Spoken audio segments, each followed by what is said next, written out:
Now we should turn to a more detailed historical analysis of the Western intellectual tradition. I'll take the understanding of Athens and Jerusalem and what they represent as a given. Roman culture was, of course, primarily derived from that of Greek culture. The Romans were a practical people, but their cultural achievements were to a great extent derivative. It's not surprising that the Romans had an epic about the founding of their city and that the Greeks had epic poetry as well.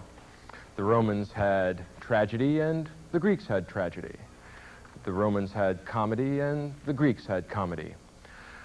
The Romans had a pantheon with 12 gods in it, and so did the Greeks. In fact, it's remarkable the degree to which there is a continuity in cultural traditions between Greece and Rome, and it's not entirely fair to view Rome as Greece writ large on account of the fact that it is watered down by the size of the empire and by the fact that the Romans' great genius lay in practical matters. They achieved things like breakthroughs in engineering, particularly military engineering and civil engineering. They achieved breakthroughs in architecture. If any of you know the books of Vitruvius, right, beautiful achievements in architecture. And they also managed to extend the idea of citizenship beyond that of the Greek polis, which is perhaps their greatest contribution to the theory of government. And in the process of extending the idea of citizenship and what it means to be a political insider, they also extended the idea of law across the boundaries that had been previously established, and they helped move the idea of law to the center of Western concerns and traditions in government and politics. Now, Roman culture is essentially this worldly, it is essentially practical, and it is essentially aristocratic. It is aristocratic in the sense that it does not recognize any idea like intrinsic human equality. Rather, the Romans had what Nietzsche would call a master and slave, or master morality. They distinguished between the superior and the inferior, and they had no compunctions about oppressing the weak. They, again, had no idea that pity was a great virtue. For them, achievement, even if morally dubious, was the goal of their activity. They pulled a leaf from the book of Thucydides' Peloponnesian Wars and tried to achieve glory, perhaps at the expense of moral values, moral strength, moral universality. Now, the chief elements in Roman philosophy were Stoicism, Epicureanism, and skepticism, and it's pretty clear that these are all fragmentary derivations from Socratic philosophy. Epicureanism, oddly enough, can be derived from Socratic philosophy if one is careful how you finesse the text. One can look at Socrates as being an advocate not of self-denial and asceticism, but rather a rational, enlightened hedonist who wants to prevent greater pains or eventual pains that are gotten at the expense of small, transitory, immediate pleasures. It could be that that is the Socratic message, and it is possible, if you read the Socratic dialogues in a particular fashion, to derive a kind of Epicureanism, a kind of refined hedonism out of Socratic philosophy. Now, it's very clear where skepticism would come from in Socratic philosophy, since Socrates is the man who says, I don't know anything. He constantly goes around questioning, and it's very clear how this would fit into Roman culture. Since Roman culture was a heterogeneous mix of various languages and various peoples and various religious and philosophical traditions, the combination of all these competing ideas has to engender a certain skepticism in the jaded denizens of Rome who see a panorama of competing myths, none of which are consistent and all of which appear dubious. Skepticism is in some respects a function of the cosmopolitan nature of Rome and their domination of the Mediterranean basin with its great plurality and diversity of cultures. And it's very clear how a fragment of Socratic philosophy can be resurrected as Roman skepticism. Now, Roman Stoicism, and here I'm thinking particularly of Marcus Aurelius, the great philosopher and emperor, but also Epictetus. Roman Stoicism is also very clearly derivable from Socratic philosophy, because Stoicism is, in fact, a philosophy which says that the senses must be disciplined, the inclinations and appetites must be disciplined, not rejected, but organized according to the best in human being, which is human rationality, and the activity of a rational creature should be organized towards moral duty. And in the case of the Romans, moral duty almost always overlapped with political virtue and civic duty. And this noble-mindedness, this civic concern that is characteristic of those Romans who are viewed as the greatest figures in Roman culture, are associated usually with this refined and rather austere Stoicism. In fact, the word Stoicism comes from stoa, for porch, and the reason why it was connected with the Roman word, or the Greek Latin word for porch, is because the Stoic philosophers used to get together there, used to teach there, and that is why I would say that Stoicism is that fragment of Greek philosophy which has the most direct and immediate connection, or which creates the most immediate and direct connection between Greece and Rome. There are other cultural connections, of course, in literary form. If you look at Roman sculpture, almost all of them are, overtly derived from Greek models. If you go and see a series of Roman sculptures and then see the Greek models from which they're derived, the lack of imagination of the Romans is remarkable. And while they are technically very able, many of their best impulses, their most profound artistic and cultural and philosophical impulses, are derived from these remarkable people, the Greeks.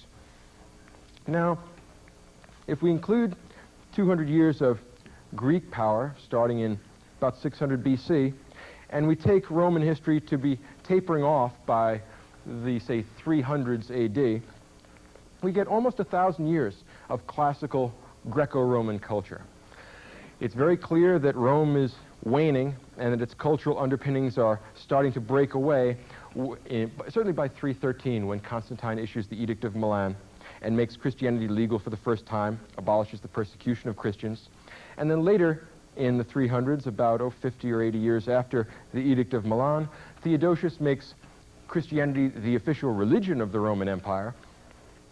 And the consequence of that is an overlapping of two completely antithetical cultural orientations.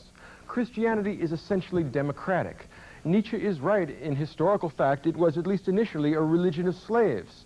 The reason why the scriptures, or at least the New Testament, was not written down for almost 100 years after the death of Christ is because almost all the people who were aware of the Christian scriptures were in fact illiterate. The Christian scriptures, the Gospels, were originally an oral tradition. Christianity was originally a religion which appealed to the underclass, to the oppressed, to the miserable. There is a certain degree of truth in Nietzsche's historical analysis of the social origins of Christianity, at the very least, if not the philosophical origins. Now, not only is Christianity opposed to the aristocratic tendencies in Roman culture, it's also opposed to the business of Rome, because Rome was a warrior empire, and Christianity is a religion which is, in some respects, in conflict with that tradition of violent conquest. And I'm well aware of the departures from this. I'll get to the Crusades eventually. But if you stop and think about an idea like perpetual peace, or like the universal harmony of mankind, these enter our culture not from the Greco-Roman tradition, these enter our culture from the tradition of Christianity. When St. Augustine says in The City of God that perpetual peace and the abolition of warfare is one of the things that God demands of all Christian believers, he is adding something to Western culture which the Romans could not possibly have thought up. The Romans were in the war business for 800 years. It is not likely that they are going to decide that the lion should lay down with the lamb. It's actually the lamb's idea. Now, Christianity is the most important cultural institution that survives the breakup of Rome during the Germanic invasions. And it then it is a sort of avenue which brings the Greco-Roman tradition into the culture of Western Europe, which develops in the early Middle Ages, And it is the one cultural institution which allows us to have a continuity between the tradition of rationality that comes out of Greece and the mythological tradition that comes out of Jerusalem. In other words, Christianity is probably the most important cultural institution in the West between roughly 400 and 1400. There's 1,000 years in which Christianity offers to the West a dogmatic theological orientation which is found in every part of culture. All of the architecture of this period is either not important or religious. All of the art of this period is either folk art, which is not especially impressive, or it has some religious orientation. Even the epics, which can be viewed in many respects as being part of a secular Greco-Roman tradition, have a profound Christian orientation. Those of you who are familiar with the Song of Roland know that Roland is a knight and he's a powerful kind of Homeric hero figure, but also he has God on his side, and Charlemagne, who Roland works for, is God's chosen, God's anointed. So we have here the confluence of Athens and Jerusalem in the art, in at least the epic tradition that we find in the Middle Ages. Think about the play Everyman.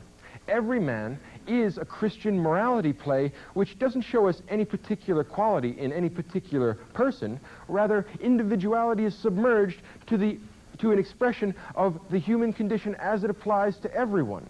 In that respect, and in some other respects, Christianity is also the source of democracy, or is a very democratizing tendency in the West. If all souls are equal in the sight of God, that means that every individual human being has some moral value, independent of whether they have arete in the Greek sense or not. The Romans and would-be Homeric heroes, would-be Roman heroes like perhaps Friedrich Nietzsche, think this is a real downturn in our cultural orientation. And in fact, Nietzsche is correct in saying that there is a connection between the growth of Christianity and the growth of democracy in the West, and the growth of socialism in the West. The concern that all people be given a fair shake is something that we do not get from the Greek logos. We get it from the mythos that comes from Jerusalem. Now, another important consideration when we look at the Middle Ages, at what I would call the age of Christianity, between roughly speaking 400 and 1400, is the fact that individuality is submerged and not very important in this case. If you read something like the autobiographies of the great Christian saints in this period, you will find that the imitatio Christi is their central focal point. In other words, they are not trying to develop their own subjectivity because they think their own subjectivity is sinful and disgusting. They are trying to develop their character to the point where they can imitate Christ, and that is their only serious concern. Everything else goes by the wayside. They are perhaps Kierkegaardian before Kierkegaard. Now, look at the way this is shown in the kind of art that comes in the West between roughly 4 and 1400 AD. Let's look at the sculpture of the West. What are the sculptures of the West like? Are they like the Greco-Roman sculptures that we see in the earlier classical tradition? No. The sculptures are, for the most part, religious, and you're going to find most of them in abbeys or in churches or in cathedrals. And they are not sculptures of individual people. They are sculptures of the saints, and they do not represent anybody's physiognomy. They do not represent any individual. They represent an idealization of what St. Joseph, for example, should have looked like. It doesn't make any difference whether it's a faithful representation of St. Joseph's face or St. Anthony's suffering, so long as it has the qualities we want to attribute to St. Joseph and St. Anthony. If you want to see the only analog of secular sculpture in the Middle Ages, you'd have to look at the suit of armor. A suit of armor is a sort of representation of the human form. It has its practical significance, naturally enough, but in addition, it is almost entirely lacking in individuality. It will have to be, of course, fitted to the particular person who is to own it, but if a knight in a suit of armor does not have his shield and does not have his coat of arms, you can't tell who he is. And the point is, it doesn't make any difference because individuality, subjectivity, is not a big question in the Middle Ages. Rather, we talk about the collectivity, we talk about the whole Christendom is the big issue, rather than Christians as specific entities. God will take care of the individuals. The church takes care of the culture as a whole. So let's consider the other arts and their connection to Christianity. Architecture.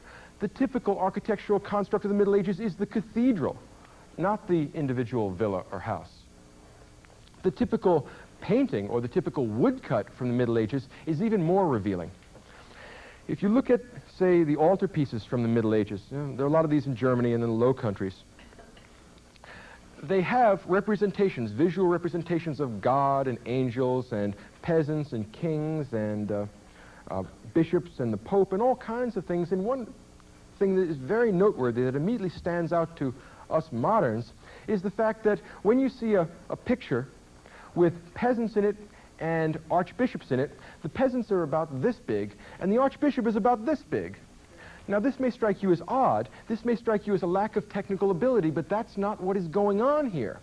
These pictures are not being presented from the perspective of some human being. They're not supposed to be realistic representations of the world if what you mean by realism is how it looks to you. The peasants and the archbishops, in their disproportionate sizes, are being represented as God sees them.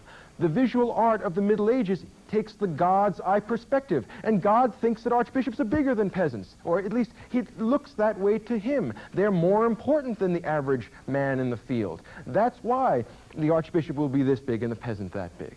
It's not a lack of technical capacity. Go look at any of the great cathedrals of the Middle Ages. There can be no doubt about the technical capacity of these people. Rather, what they are trying to do is gesture at the fact that we want the synoptic God's eye view of all things, because that's the only art which is divine, rather than sinful, rather than self-indulgent. Now, let's take it a little bit further than the Middle Ages. The Middle Ages begins to break up the feudal system, the static organization of society, which was connected to it, begins to be undermined in various ways. Heresy had always been a problem, and of course Thomas Aquinas, being the canonical interpreter of the Christian and Greek philosophical tradition for the Catholic Church, said directly that we must burn heretics, not because we have any malice towards them, but in fact they could spread this to other people. And of course the body is not nearly so significant as the soul, so we're doing everyone a favor by rooting out heresy, even especially by the most violent of means. So perhaps we will understand then all the atrocities that go on during this period, all the religious intolerance and all the unnecessary evil harks back to the limitations of such an intellectual orientation. And the Crusades are in some respects the apogee of this. If you can imagine a religion that in the time of Augustine was the counterpart, was the antipode of the Roman emphasis on war and power and might, there's a saying that power corrupts and absolute power corrupts absolutely. You could almost say that you're talking about a new religion by the time you've moved from Augustine to the age of the Crusades. And the conflict between Christianity and Islam did no good for either side, but the end of these wars does bring into southern Europe Islamic learning, which is extremely sophisticated and extremely advanced, and which adds immeasurably to the culture of the West. Thomas Aquinas synthesized this learning, brought in Jewish learning as well, and created an intellectual construct which connected Athens and Jerusalem. So Aquinas gets Aristotle, brings him in, gives him a baptism. He's reading Jewish authors, he's reading Islamic authors, he's reading as many authors as he can, and brings it all together into one synopsis that is put together just at the end of this Christian era, and which is the sort of intellectual or philosophical high point of this tradition. Thereafter it's all downhill, or at least some of it's downhill. The Black Death disorganizes Western European culture. Islamic learning, particularly brought into the Italian city-states, along with remnants and connections to classical culture, give the southern part of Europe a head start in the Renaissance. They're starting, say, with the time of Petrarch, roughly 1350 or so, and the Renaissance goes on until, it finishes out in the northern European countries, I would say roughly 1600. And the Renaissance, this revival of paganism, creates an unprecedented development of art in the West, and also an unprecedented development of the classical, reasonable, human orientation towards culture. Let us look at visual art. The great artists of the Renaissance were the ones who developed the mathematical theory of perspective and who started painting things not from the God's eye view, but from the human view. This signalizes a dramatic shift in cultural orientation from the divine to the human.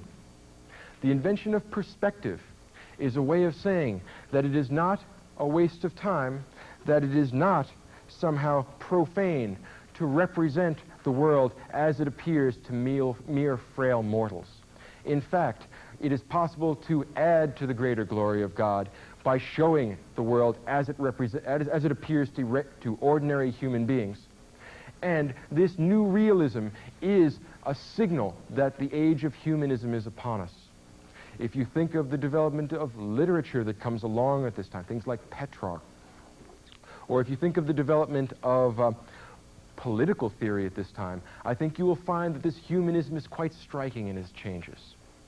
Machiavelli is the kind of leader of this humanistic charge, and for all his evil, for all his malice, we cannot deny his brilliance, and we cannot deny that what he wants to do is move the orientation of political theory from up above, from the idea of God's eternal justice and God's eternal law, to the profane lack of justice that we find here in the world.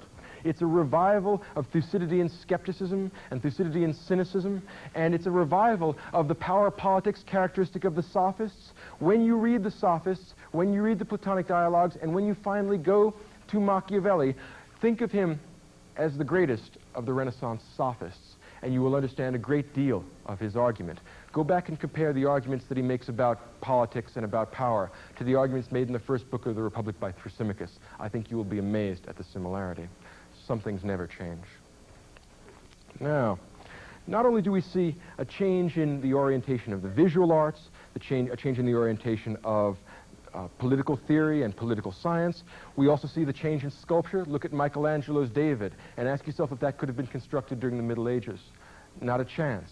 The realism, the simple humanity of these sculpture, the moving qualities of these do not by themselves lead our thoughts aloft to God and to metaphysics and to biblical revealed religion. They make us think that there may be some value to this world, that maybe human beings have a nobility which is not entirely appreciated in the art characteristic of the Middle Ages. It is a most humane and human time. And it's not restricted, these Renaissance advances, to Southern Europe. In Northern Europe, we'll find people like Copernicus. We'll find people like Kepler.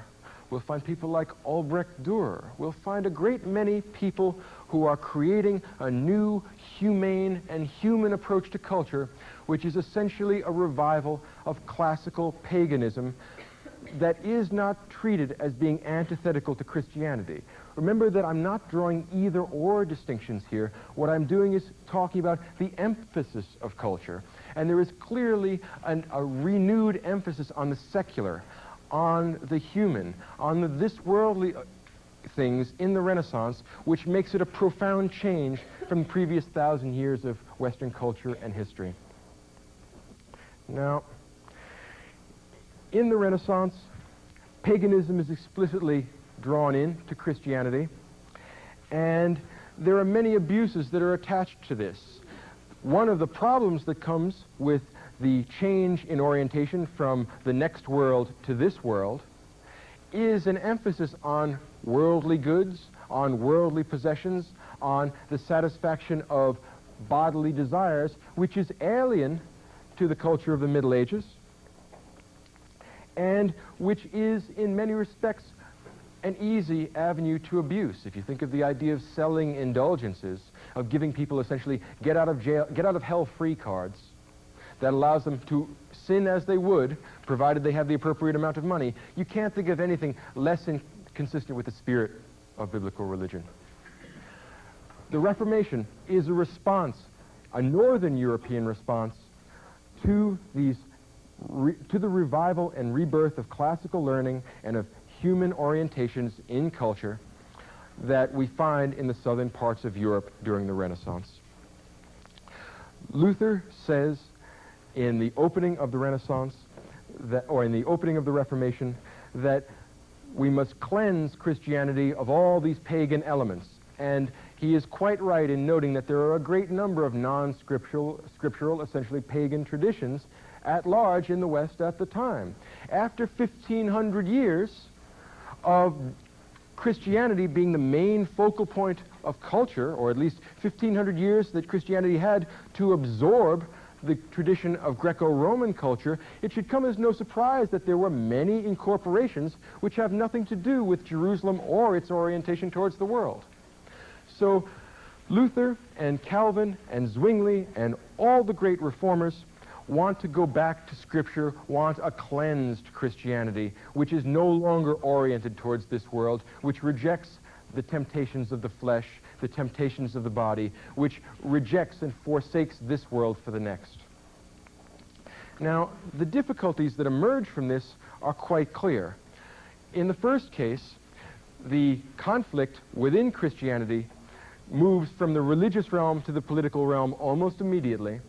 And however desirable the reformation of Western religion is, the political consequences of it are an age of religious wars which are unparalleled in their ferocity and which have disastrous cultural consequences.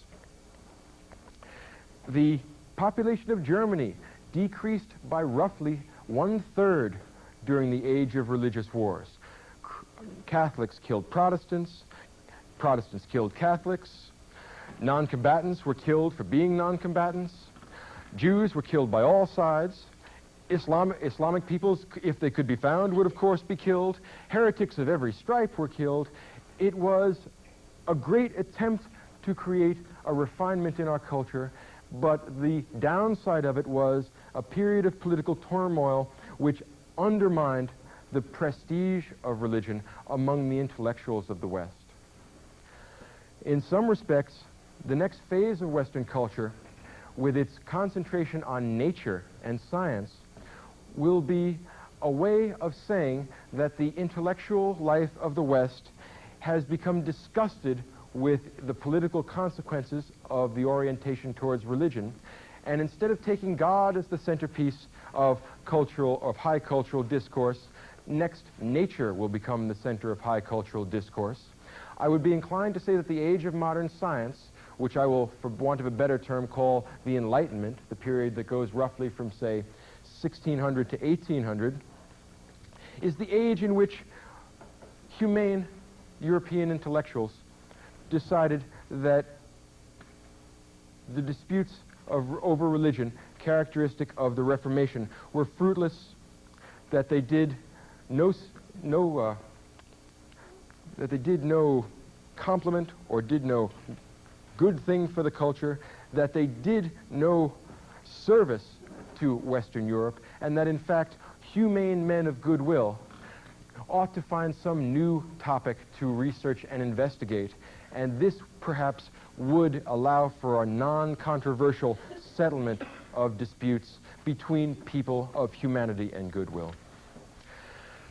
The most important development in the Enlightenment, which is a sort of secular, humanistic, Athenian reaction to the Reformation, is the rise of modern natural science. And the rise of modern natural science is what makes the West the West. Natural science is the greatest intellectual breakthrough of the last 500 years, and the rise of modern natural science is what ultimately leads to the development of technology, the Industrial Revolution, and the domination by the West of the entire rest of the globe. It's not that Europeans had never encountered people in other parts of the world prior to 1492. The difference is that in the 1500s and 1600s and 1700s, Europeans have a new theory of nature. It's called physics. And this physics gives them an unprecedented control over nature, because applied science is called technology. And we are going to move from the age of muscles to the age of machines. And it turns out that by getting this unprecedented control over nature, Western European countries also got an unprecedented control over society. It was an epoch-making change in the history of the world. Bacon, Galileo, and ultimately Isaac Newton put together a theory of nature which was of unprecedented power, and this new theory of nature had tremendous repercussions for the rest of the culture. Social science gets born. If you think about Montesquieu, if you think about Locke, if you think about Spinoza, if you think about somebody like Berkeley, if you think about Hume, if you think about Kant, if you think about all the philosophers during the age of the Enlightenment, all of them are one way or another reacting to the advent of modern natural science. There is no way that any phase of culture can ignore this. In addition to that, the literary and artistic life of the West is also changed by the rise of modern natural science during the Enlightenment. Let's take a work of literary art that comes in this period. Let's take Robinson Crusoe. It's the perfect instantiation of the Western orientation towards the world and their connection to the rest of the world. Robinson Crusoe gets shipwrecked on an island. Let's call that island the state of nature. Let's call him the individual cogito. I think, therefore I am. Go back to Descartes. He's the lone ego. And what does he do? He does all this rational stuff. As a matter of fact, throughout the book, the word, and it's written in English, the word rationality is constantly capitalized. Go back and have a look. And there's a reason why. It's not that Robinson Crusoe is irreligious, but he is the perfect instantiation of Western rational man. And what does he think about the rest of the world? They're savages and cannibals and need to be killed. Not all of them, of course. You occasionally find the nice savage, like Friday. And you can tell a good savage from a bad savage by A, whether they're cannibals, and B, whether they're inclined to become your butler or not. In other words, the Western conception of the rest of the world is encapsulated in this literary form. Do not miss the wisdom in literature. It tells you a lot about the world. Now let's get beyond this. Let's look at what happens when modern science develops. Well, if we start with Bacon and Galileo, and then we formalize this conception of nature with Isaac Newton, well, it's only a matter of time before further extrapolations will be made. We'll get things like Boyle's law of gases. And the same culture that produces Boyle's law of gases, remarkably enough, is going to end up producing Watt's steam engine. And it turns out that the same culture that produced Watt's steam engine is going to be the first culture to have the Industrial Revolution. And as Adam Smith says, the age of machines means things like the division of labor, an increase in productivity, a tremendous increase in wealth. And what this means is that it's possible for us to ransack the rest of the world and essentially throw fuel on the fire of industrialization, to stoke the furnace of Western science, and this creates an unparalleled and unprecedented change in society. The age of science leads to the age of machines, and the age of machines leads to modernity. Now, the age of machines is not without its downside.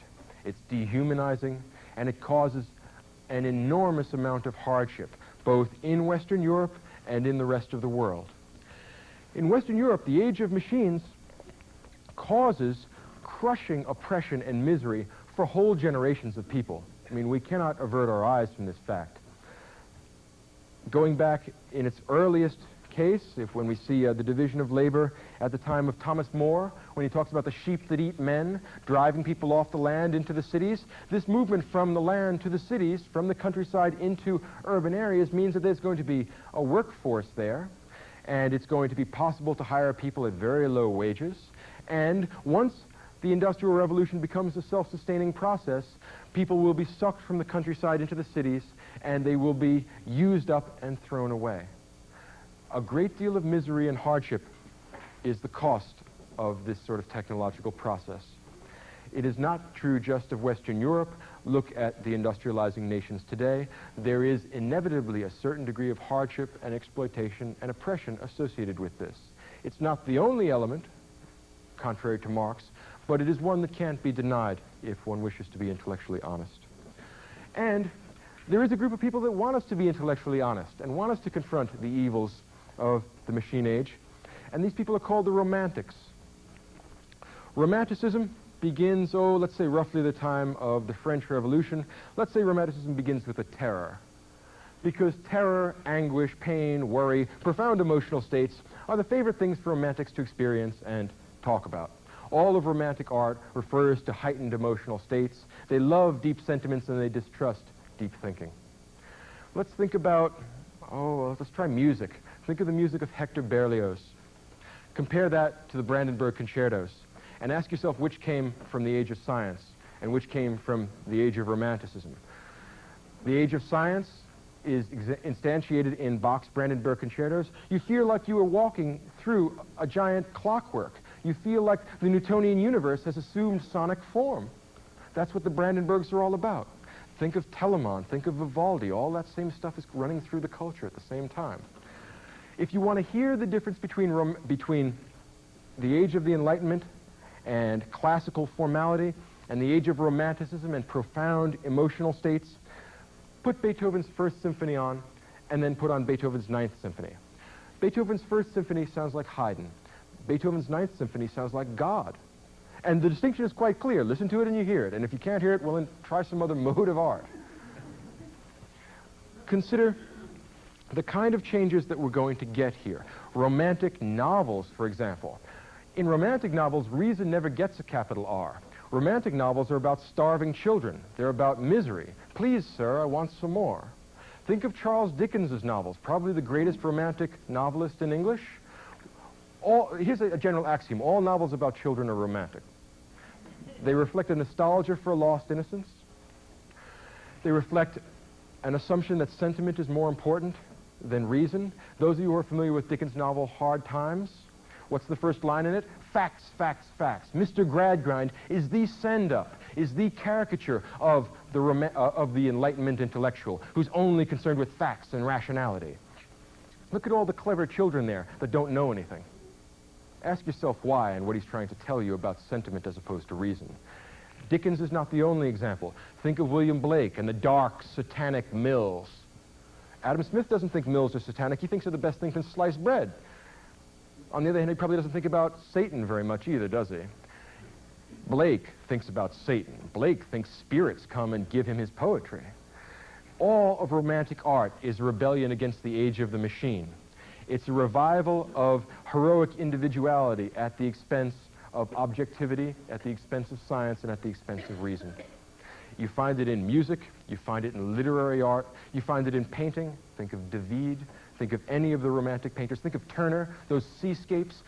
Turner's seascapes give you an idea of how romantics see the world. It's a big, foggy mess. It's very moving, but who knows what's going on out there? And to be honest, who cares? I'm only concerned with what goes on in here. I have a good soul, I have nice feelings, the world out there is kind of hazy and murky, and we kind of like it that way. We'll turn it into a virtue. All of romantic art does this.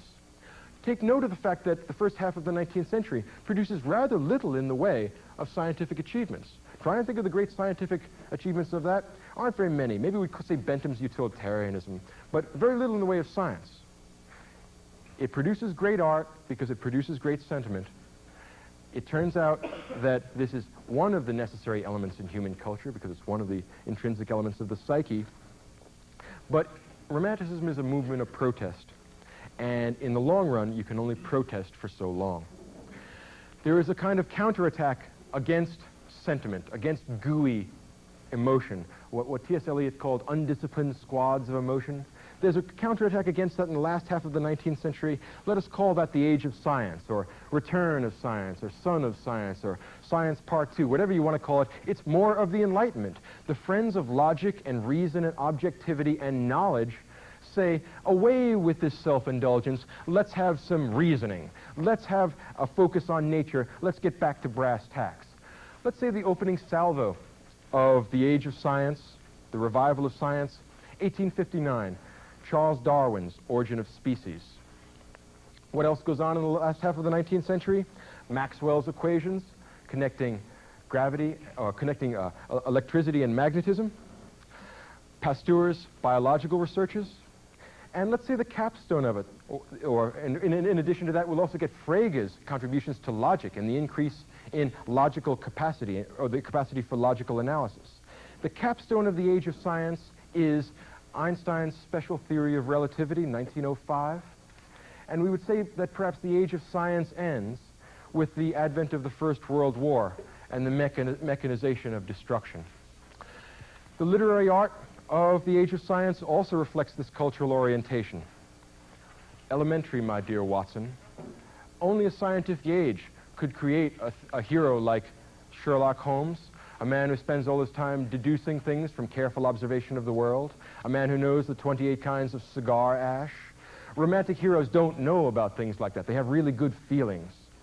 Think of literary realism, Balzac, Zola, Flaubert. All of these realistic tendencies are a revolt against the gushy sentimentalism of romantic literature. Think of how Thomas Hardy would have felt about Dickens' novels. He'd throw them across the room. In Dickens' novels, you always have a happy ending and everyone feels good at the end. Thomas Hardy's novels, everyone dies.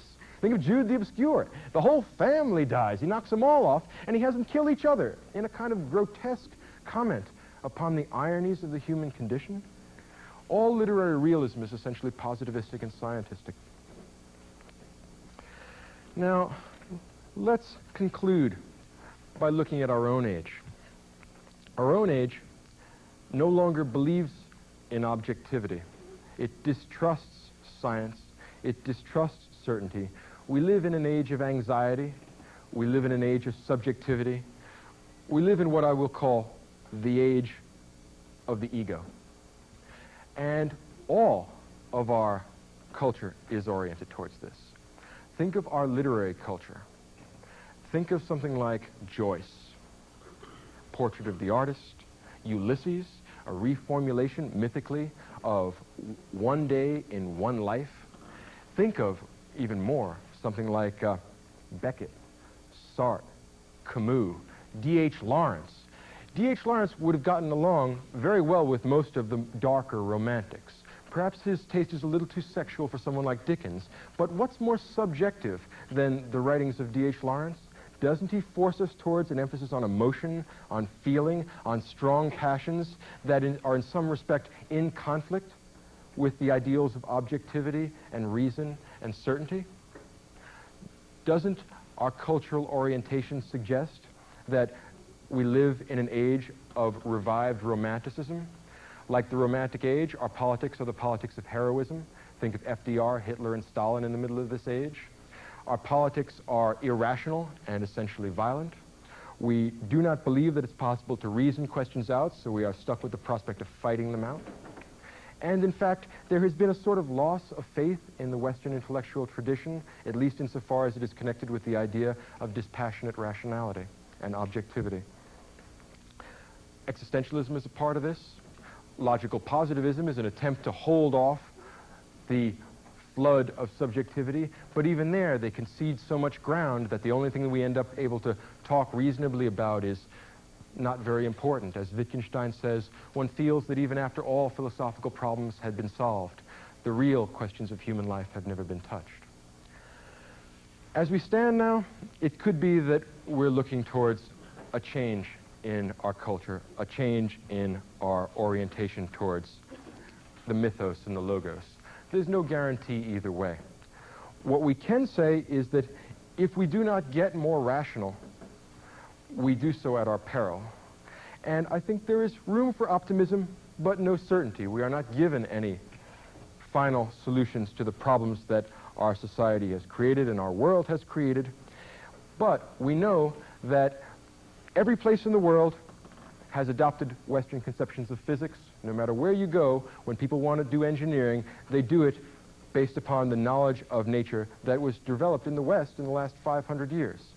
This possibly suggests that what we can see is a general globalization of culture, and if it is possible to globalize culture not simply from a Eurocentric or Western vantage point, but if it is possible to globalize culture with an appropriate appreciation of both the mythos and the logos, not just the mythos and logos characteristic of the West, but the mythos and logos as they are bearers of authentic human meaning and authentic human wisdom, then our culture will have contributed something that is of incalculable value to the human species And that gives us ground for thinking that hope may be a virtue.